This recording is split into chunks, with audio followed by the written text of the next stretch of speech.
Hello, good morning students.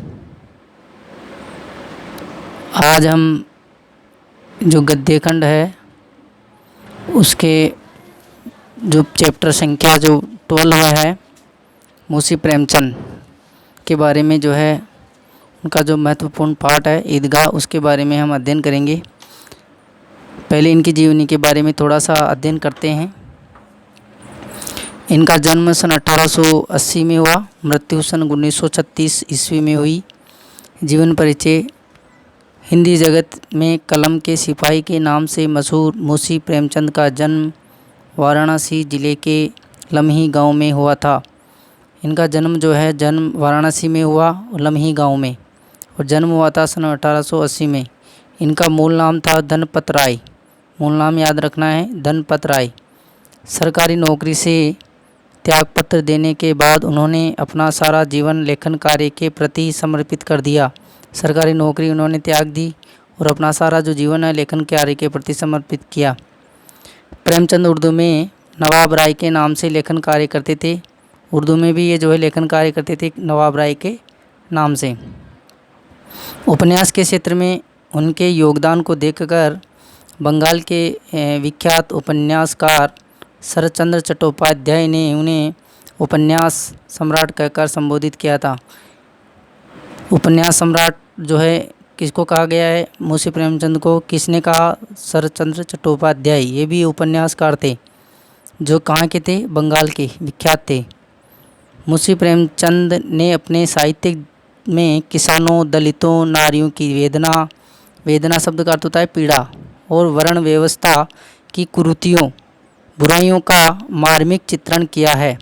Premchand ने अपना जो साहित्य है उसमें किसान, दलित, नारियों की जो भी पीड़ा है, वर्ण व्यवस्था है जिसमें ब्राह्मण है, क्षत्रिय, वैश्य, शूद्र आदि जो वर्ण व्यवस्था है उसके कुरीतियों के बारे में मार्मिक चित्रण उन्होंने किया है। उन्होंने समाज सुधार और राष्ट्रीय भावना से ओतप्रोत अनेक उपन्यास एवं कहानियों की रचना की। कथा संगठन, चरित्र चित्रण, कथोपकथन आदि की दृष्टि से उनकी रचनाएं बेजोड़ है। उन्होंने समाज सुधार और राष्ट्रीय भावना से जो जुड़ा हुआ अनेक जो उपन्यास हैं उन और कहानियां हैं उन्होंने रचना की। समाज सुधार से संबंधित और राष्ट्रीय भावना से संबंधित कहानियों की इन्होंने रचना की। कथा संगठन और चरित्र चित्रण और जो कथोपकथन है, कथा इसका संधि विच्छेद कर रहे हैं, कथा प्लस उपकथन गुण संधि में आ जाता है ये। आदि की दृष्टि से उनकी रचनाएं बेजोड़ है। उनकी भाषा जो है सजीव, मुहावरेदार और बोलचाल के निकट है। उनकी जो भाषाएं हैं वो सजीव है और मुहावरेदार हैं। हिंदी भाषा को लोकप्रिय बनाने में उनका विशेष योगदान है। हिंदी भाषा को काफ़ी उन्होंने लोकप्रिय बनाया है। प्रेमचंद का पहला कहानी संग्रह साजे वतन नाम से आया जो सन 1908 में प्रकाशित हुआ। ये इसको याद रखना है आपको। इनका जो कहानी संग्रह था पहला, उसका नाम था सोजे वतन के नाम से, जो सन 1908 में प्रकाशित हुआ। सोजे वतन यानी भारत जो अपना जो देश है उसके देश का जो दर्द है उसके बारे में और देशभक्ति से ओतप्रोत होने के कारण इस पर अंग्रेजी सरकार ने रोक लगा दी थी। देखिए, इस सोजे वतन जो कहानी थी इसके अंदर देश के दर्द के बारे में था, तो देशभक्ति से ओतप्रोत होने के कारण अंग्रेजी सरकार ने इस पर क्या लगा दी? रोक लगा दी। और लेखक को भी भविष्य में इस तरह का लेखन न करने की चेतावनी दी। और जो लेखक थे मुंशी प्रेमचंद, उनको भविष्य में भी इस तरह का कोई लेखन कार्य नहीं करने की उन्होंने चेतावनी दी। इसके कारण उन्हें नाम बदल कर लिखना पड़ा। फिर उन्होंने इस कहानी का नाम बदल करके लिखना पड़ा अपना स्वयं का। मरणोपरांत उनकी कहानियाँ मानसरोवर नाम से 8 खंडों में प्रकाशित हुई। जब वो उनके मरण के उपरांत, जब उनकी जो मृत्यु हो गई उसके बाद में उन्होंने कहानियाँ उनकी जितनी भी कहानियाँ थी वो मानसरोवर के नाम से 8 खंडों में प्रकाशित हुई है। इनकी जो कृतियाँ हैं अर्थात रचनाओं को हम देखते हैं। ये आपको याद रखना है, क्वेश्चन पूछा भी जाता है परीक्षाओं में। कृतियाँ रचनाएं हैं। कहानी संग्रह इनका मानसरोवर, जैसा कि ऊपर आया ही था, इनका मरने के बाद नाम जो कहानियाँ मानसरोवर के नाम से 8 भागों में विभाजित हुई। उपन्यास है इनके निर्मला, सेवा सदन, प्रेमाश्रम, रंगभूमि, कर्मभूमि, गोदान, और गबन। रंगभूमि जो उपन्यास है, ये जो उपन्यास है, जो बिजोलिया जो किसान आंदोलन था, उसमें किसानों को काफ़ी जो है आंदोलन में उत्प्रेरित करने के, उनको प्रोत्साहित करने के लिए रंगभूमि जो उपन्यास है उसके बारे में इन्होंने लिखा है। नाटक जो है, इनके 2 नाटक हैं, करबला और संग्राम। पत्रिकाएं हैं माधुरी, हंस, मर्यादा और जागरण। तो इसमें एक तो आपको उपन्यास में सबसे इम्पोर्टेंट है महत्वपूर्ण सेवा सदन और रंगभूमि, इसको आप, और एक गोदान। ये बहुत ही महत्वपूर्ण उपन्यास, और क्वेश्चन पूछ भी लेते हैं कि गोदान और सेवा सदन और जो रंगभूमि है इनके बारे में आपको याद रखना है। पाठ परिचय में हम देखते हैं, जो हम पाठ पढ़ेंगे,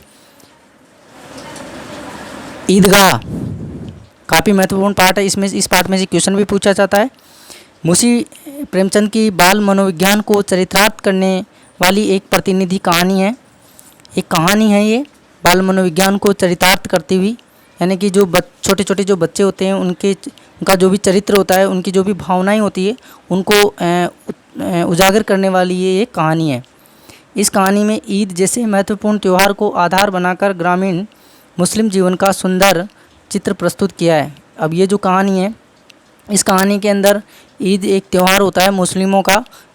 इस त्यौहार को महत्वपूर्ण जो त्यौहार है उसको आधार माना है, वो ग्रामीण जो मुस्लिम जीवन का जो सुंदर जो चित्रण है उन्होंने इसमें प्रस्तुत किया है। अभाव उम्र से पूर्व बच्चों में कैसे बड़ों जैसी समझदारी पैदा कर देता है। जैसे छोटे जो अभाव उम्र से पूर्व, यानी कि उम्र से जो छोटे होते हैं बच्चे, उनमें कैसे बड़ों जैसी उसमें जो है समझदारी जो है उनको उत्पन्न हो जाती है। यानी छोटे जो बच्चे होते हैं उनमें किस तरह से जो है जो समझदारी होती है वो उत्पन्न होती है।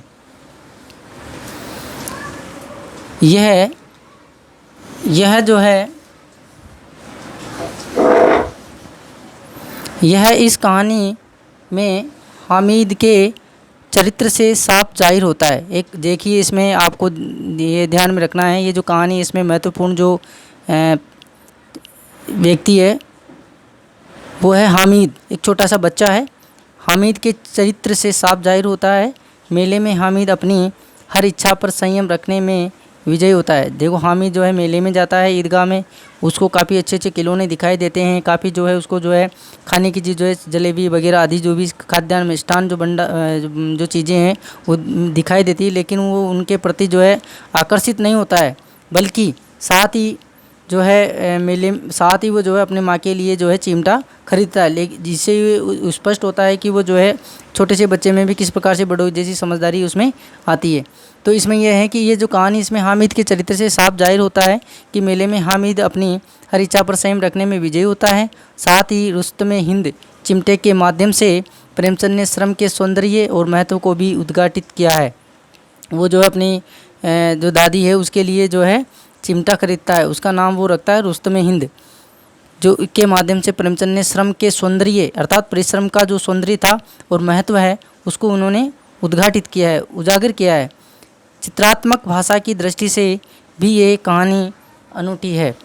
चित्र की दृष्टि से अगर हम इस भाषा चित्र की दृष्टि से इस भाषा की जो दृष्टि से है उससे भी ये जो है कहानी अगर हम देखेंगे तो ये जो है काफ़ी अनोखी है। जैसा कि इसमें शीर्षक दिया हुआ है ईदगाह, जिसको हम जो है अगली जो कक्षा है उसमें इसको शुरू करेंगे।